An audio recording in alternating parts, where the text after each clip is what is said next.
मामहेति च कश्चन। ओम श्री मन्मना गणाधिपते नमः। प्रसन्नो भवः वरदा भवः। सिया राम जय जय राम, राम सिया राम जय जय राम। महारानी सीता की मूर्ति स्थापना संपूर्ण हुई। सियावर रामचंद्र की जय।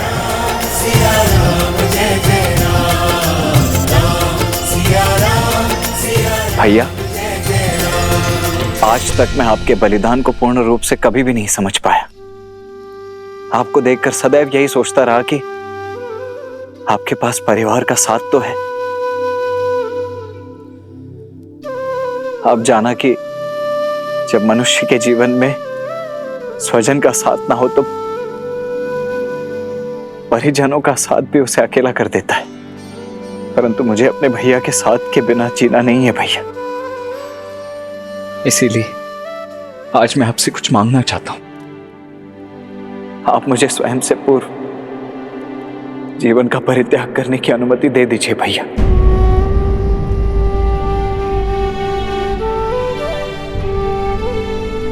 लक्ष्मण,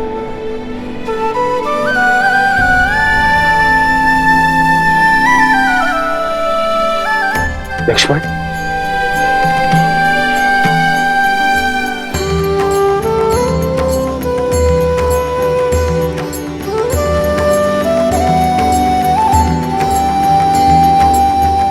लक्ष्मण, त्याग और सेवा की पराकाष्ठा पार की है तुमने मेरे भाई।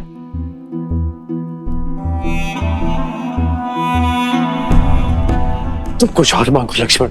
कुछ और मांगने के लिए है ही नहीं भैया। मुझे ज्ञात है आपको मेरी ये मांग, मेरा स्वार्थ, मेरा हट प्रतीत हो रहा होगा, परंतु मैं क्या करूं भैया। मैं आपके बिना जीने की कल्पना भी नहीं कर सकता। मेरे अंदर उतना साहस ही नहीं है। मेरी बस यही एक इच्छा है और यही एक मांग है। आप बस मेरी इस इच्छा को पूरी कर दीजिए। हो रघुकुल रीत सदा चली आई, प्राण जाए पर वचन न जाई। धन्यवाद भैया, कोटि कोटि धन्यवाद।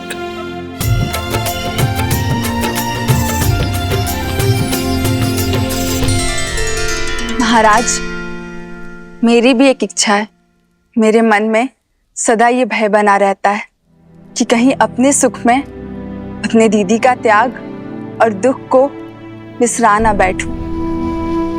इसलिए वनवास में पहने गए उनके वस्त्र को मैं अपने पूजा स्थल पर रखकर उनकी पूजा करना चाहती हूँ। वो वस्त्र देने की कृपा करें।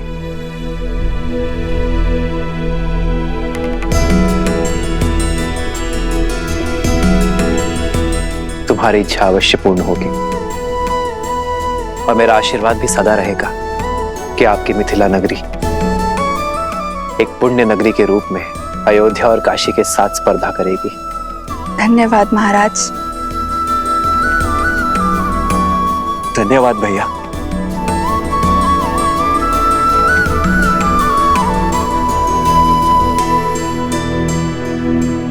धन्यवाद मेरा नहीं, उस मिथिला का गुरु शत्रुघ्न, जिससे अयोध्या को ये 4 अनमोल रत्न मिले।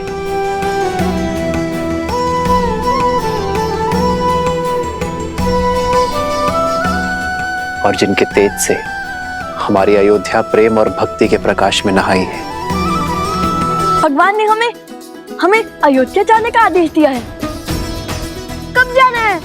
वो अभी, आज या कल? अति शीघ्र।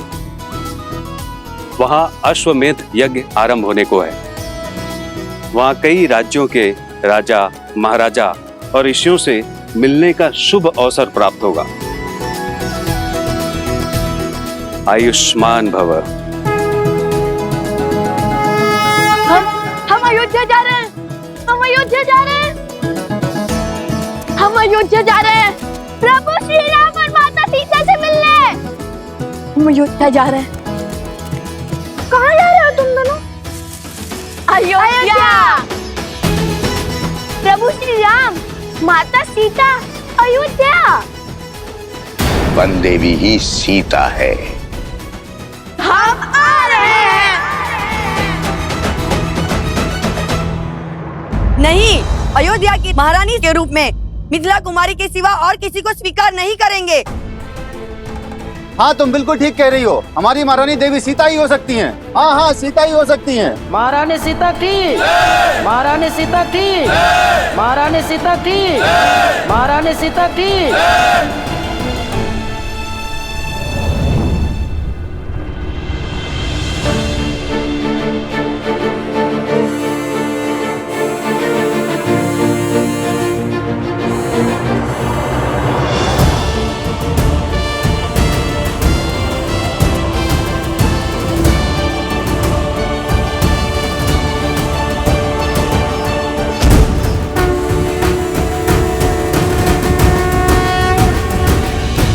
अयोध्या की महारानी आपके समक्ष है।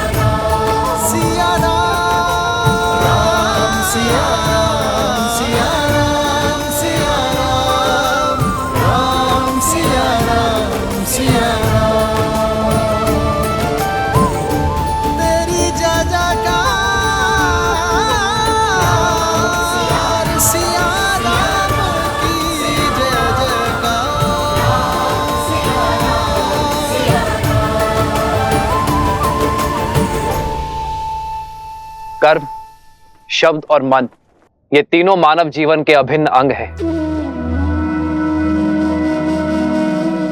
और विवाह वो बंधन है जो पति पत्नी को इन तीनों से बांधता है।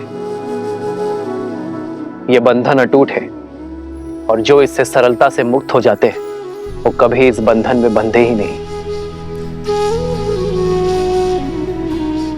अपनी सीता के बिना ये राम निष्प्राण है और केवल जीव यज्ञ में आहुति देते हैं, निष्प्राण नहीं।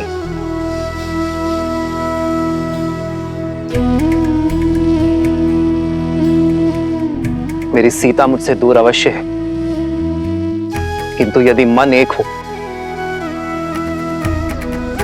तो तन की दूरी अर्थहीन हो जाती है। बिना कुछ कहे ही पति पत्नी शब्द और कर्म से जुड़ जाते हैं। मुझे अपनी सीता पर पूरा विश्वास है कि मेरी सीता जाग कहीं भी होगी, वो इस अश्वमेध यज्ञ में अर्घ अवश्य देगी। इसलिए मैं अपनी सीता का स्थान किसी और को नहीं दे सकता।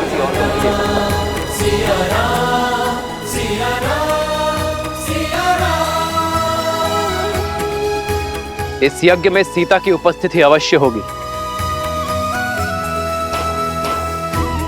इस स्वर्ण प्रतिमा के रूप में, क्योंकि मेरी सीता स्वर्ण की भांति पवित्र है, स्वर्ण की भांति शुद्ध है। आज से अयोध्या की महारानी सीता सदा अयोध्या में विराजमान रहेगी, अपने इस दिव्य रूप में।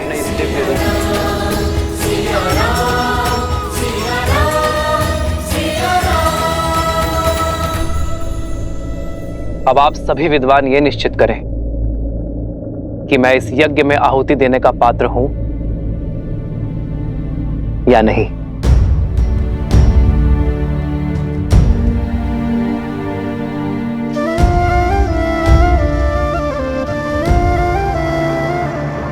महारानी सीता की, महारानी सीता की, महारानी सीता की, महारानी सीता की, महारानी सीता की, महारानी सीता की। राम के दो मीठे बोल सुनकर साहस हारने की आवश्यकता नहीं है मित्रों। सहस्त्रमुख रावण के निर्देश की प्रतीक्षा करो। इस दाव का तोड़ उन्हीं के पास मिलेगा। धन्य हुआ आपसा शिष्य पाकर राजन। आपका निर्णय शास्त्रों और वेदों के अनुसार उचित है। कल प्रातःकाल हम विधिवत राज्यसभा में महारानी सीता की मूर्ति स्थापित करेंगे, वो भी आपके स्थान के निकट। आपके समर्थन के लिए धन्यवाद आचार्य।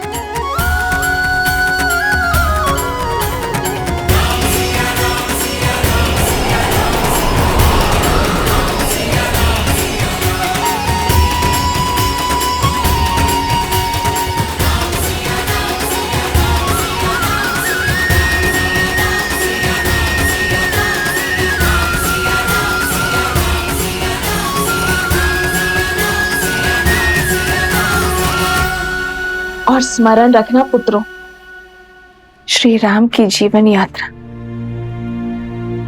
निस्वार्थता का प्रमाण है। अपने सुखों को त्याग, प्रजा और राज्य की प्रसन्नता के लिए अपनी प्रसन्नता का त्याग और बलिदान का उदाहरण है।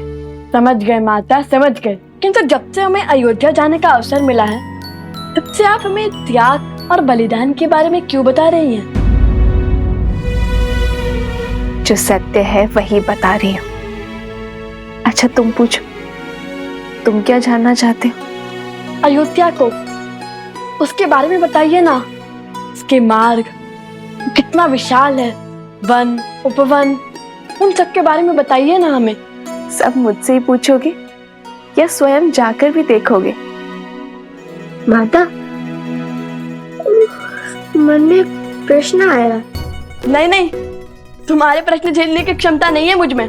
मैं सोमकरण को बताता हूँ कि हम कल प्रातः प्रस्थान करेंगे। जब से मिथिला से आया हूँ तब से ही प्रश्न सोच रहा हूँ कि रानी सीता, नहीं, माता सीता श्री राम के साथ वन में गई ही नहीं होती तो लंका प्रसंग बनता ही नहीं। ये नियति थी, योजना थी, या श्राप था, या आशीर्वाद था? ईश्वर का काज ईश्वर ही जाने। किंतु श्री राम और महारानी सीता के लिए लंका प्रसंग उनके प्रेम का प्रमाण था। मानव जीवन में हर क्षण कुछ ना कुछ घटना घटती रहती है, किंतु पति पत्नी उन प्रसंगों में अपने पराक्रम, अपने प्रेम की किस सीमा को लांघते हैं, वही उनके साथ का, सामर्थ्य का और संबंध का प्रमाण है। अर्थात श्री राम की महानता, उनकी पत्नी महारानी सीता भी बराबर की भागीदारी है। वह प्रभु के दर्शन के लिए उत्सुक था, किंतु अब अयोध्या जाकर माता सीता के दर्शन के लिए भी उत्सुक हूँ। श्री राम और महारानी सीता बहन थोड़ी ना है कुछ। श्री राम के दर्शन में ही सीता जी के दर्शन समाये, और यदि अयोध्या जाकर सीता जी के दर्शन प्राप्त ना हुए तो हट ना करना पुत्र, समझे?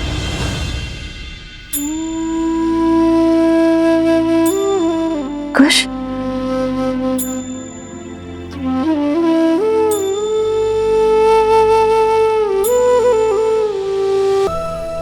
शीघ्र चलो कोश, समय बीता जा रहा है।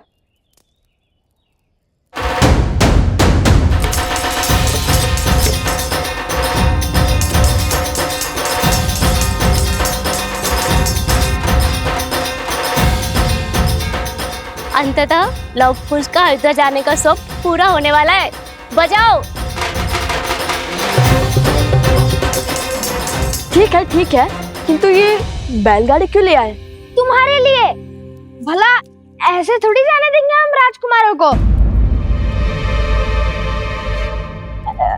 अर्थात ऋषि कुमारों को अयोध्या। हाँ, इसी सजी धजी बैलगाड़ी में जाएंगे हमारे लवकुश पूरे सम्मान और सुख के साथ। उचित है। और सोमकरण को भी तो इसकी आवश्यकता पड़ेगी। परंतु सोमकरण, तुम्हारी पोटली कहाँ है?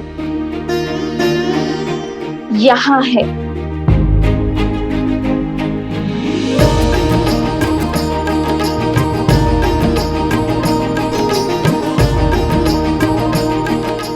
एक सोमकरण के लिए 3-3 पोटलियां। केवल सोमकरण नहीं, प्रसूता के साथ साथ तुम्हारे उपगुरु भी तुम्हारे साथ जाएंगे। क्या? हाँ, तुम्हारा ध्यान रखने के लिए। और तुम दोनों भाइयों पर दृष्टि रखने।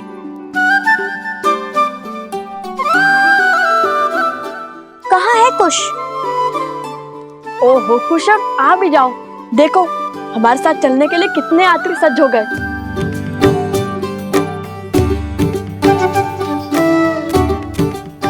क्षमा करना, थोड़ा अधिक समय लग गया। ये नया धनुष किसके लिए? सोमकर्ण के लिए। मेरे लिए? हाँ, हम तो गायन और कला में लीन होने ही वाले हैं। कदाचित तुम्हारी रक्षा ना कर पाए। हर बार की भांति इस बार स्वयं अपनी रक्षा कर लेना। तो क्या हम अपने अस्त्र साथ नहीं ले जाएंगे? वीणा बजाकर रामायण का गान करने वाले को अस्त्र की क्या आवश्यकता है ना गुरुदेव? लाइए। क्या? वीणा। वीणा तो मेरे पास है नहीं।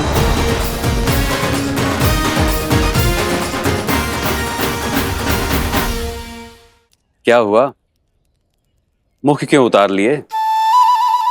यदि भगवान वाल्मीकि तुम्हें रिक्त हाथ अयोध्या भेज रहे हैं तो इसके पीछे कोई ना कोई कारण अवश्य है। पुत्रों, अपने मन में विश्वास लेकर आगे बढ़ो। मुझे पूर्ण विश्वास है कि तुम दोनों मिथिला की भांति अयोध्या जाकर सबका हृदय जीत लोगे। और हाँ, इस बार गरिमा की सीमा मत लांघना। मैं प्रसूता से क्षण क्षण का समाचार लेती रहूंगी।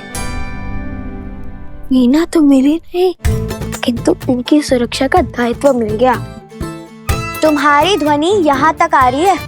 चलो, तुम्हारे प्रश्न का उत्तर मार्ग में देती हूँ।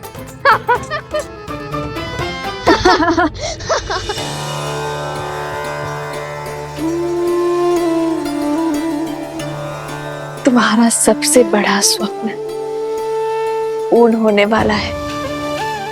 जिस अयोध्या का आज तक केवल नाम सुना था, उसे देखने का सौभाग्य मिलने वाला है।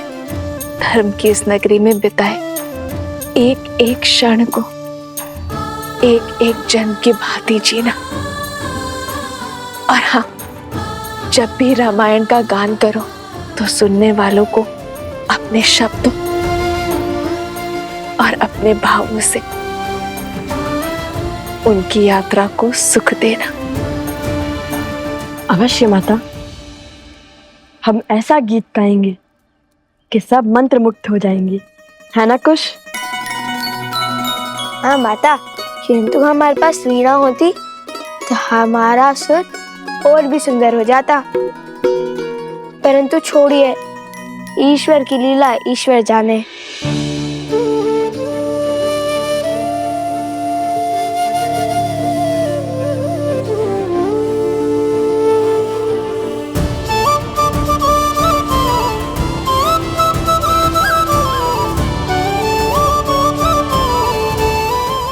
आज्ञा दीजिए माता। यशस्वी बाबा पुत्र।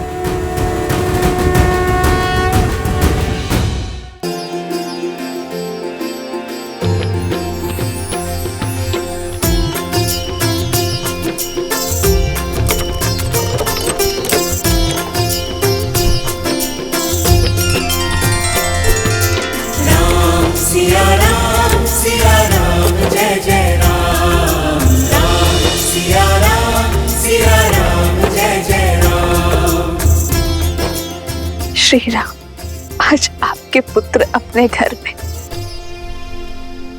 अपने नगर में पग धरने वाले, किंतु कितना अच्छा होता यदि मैं स्वयं आपको बता पाती कि रघुकुल के वंशज अपने राज्य में पधार रहे, परंतु न जाने क्यों सुख के इस क्षण में भय मुझे खाए जा रहा है। किंतु उन्हें पूरा सत्य पता चल गया तो